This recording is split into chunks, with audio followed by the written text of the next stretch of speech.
Welcome to Just Salvos this week. We are continuing our series looking at the leaders of non-government organisations. A couple of weeks ago, we spoke to Toby Hall from Mission Australia, and today we are incredibly privileged to have John Falzon, who's the Chief Executive of St Vincent de Paul.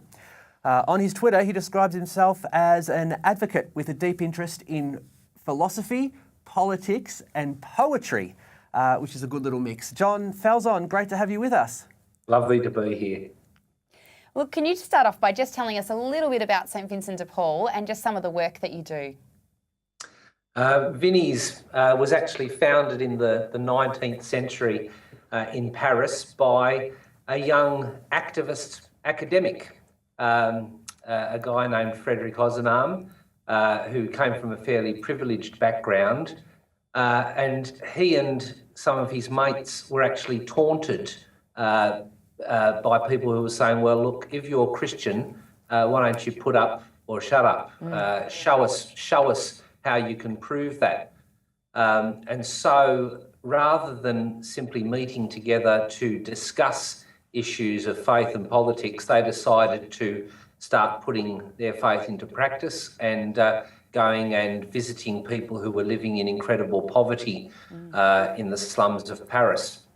So Vinnie's is a global organisation and right across the globe, and including here in Australia, we're ordinary people, volunteers primarily, over 40,000 in Australia, ordinary people just lending a helping hand to other ordinary people. Our main form of ministry is by visiting people in their homes, seeing what their needs are, their material needs, but also offering some friendship and a sense of solidarity. And of course, we provide many professional services, of course, in Australia too, such as in the areas of homelessness, domestic violence support, disability support, services for young people, right across the board, housing, all sorts of area. Wherever there is a need, nothing really is foreign to us. That's our way of looking at the world. And then, of course, we believe very strongly not only in providing assistance to people, but advocating regarding the causes of poverty and inequality. And something that you speak out quite regularly about is the asylum seeker issue, which obviously is a cause for great concern indeed poverty and alienation. You said recently on Twitter that it's time we turn the debate on asylum seekers, and you've made it pretty clear to the government that St Vincent de Paul says no to mandatory detention and offshore processing. Can you tell us a little bit about what got you to this point? Sure. Again, it's something that's a very natural position for us and for our members. We don't want to see politics in this debate. It shouldn't even be a debate. The truth is we don't have a refugee problem in Australia. We take the tiniest trickle of refugees compared to the global movement, the tragic global movement of people fleeing persecution and suffering.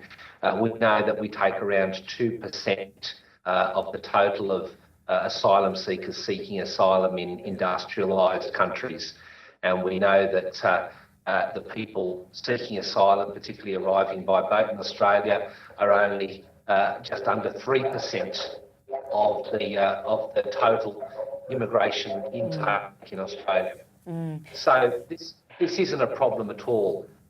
What is a problem is the demonisation of people who are forced to flee their countries and seek asylum legitimately in ours. These are not illegals. These are people who have a legal right to come here and to ask that their case be heard, that they be able to apply for refugee status here. We have an international obligation, rather than locking them up or throwing them out, we have an obligation to treat their requests with dignity and respect rather than demonisation and repression. It's just so encouraging to hear you say these words, John, and it's something that we would expect to hear from, you know, from Christian organisations. And so we first of all want to thank you for those words. But it's certainly not a popular opinion, the one that you've just expressed. Certainly we see that in the media, and we see it is very much a political issue. So, I mean, do you have any ambivalence about saying things like this publicly? Do you fear that it will hurt the organisation and the support that you get from the public when you can speak out on this and other controversial issues? Is that a concern that you have before you speak out? No, look, we have a moral obligation to speak out. It's non-negotiable. That's all there is to it. Not only on behalf of asylum seekers with whom we stand in solidarity, not only the most recent people to come here, but the first people of this nation. Again, people who have been oppressed through invasion and colonisation and the continued effects of that. We've seen tragic taking away, denial of self-determination of Aboriginal and Torres Strait Islander people in this nation. We know from World Health Organisation analysis that control over one's life is a key social determinant in health outcomes. It's little wonder that there is such a glaring and unconscionable gap in health and life expectancy between Indigenous and non-Indigenous Australians. So the first peoples, the last peoples, and everyone in between who is suffering the effects of structural poverty and inequality, we have an obligation to stand in solidarity with. Yeah. And, we're very privileged. People share their stories with us. To us, this is a sacred gift they are giving us. And we have a sacred responsibility to share those stories in the public arena, to tell the stories and to defy the myths and the lies that are perpetrated against people who are doing it tough. Well, we are, as Jen said, incredibly encouraged by your determination to stand up and have an opinion. If anyone's interested, by the way, we've got your Twitter account details on the screen right now. It's just at John Falzon. So we'd love you to jump on there and follow John and join his conversation. John, you talk about inequality, you talk about the growing divide, particularly around our Indigenous brothers and sisters, but there was a report out just recently which showed that the lowest 20% of income earners in Australia own 1% of the wealth, an average of $30,000 per household, whereas the top 20% have over 60% of the wealth, averaging $2.2 million each household. How has this happened, and what can we do to somehow bring some equality back? For a start, and thank you for citing those statistics, they're enormously important.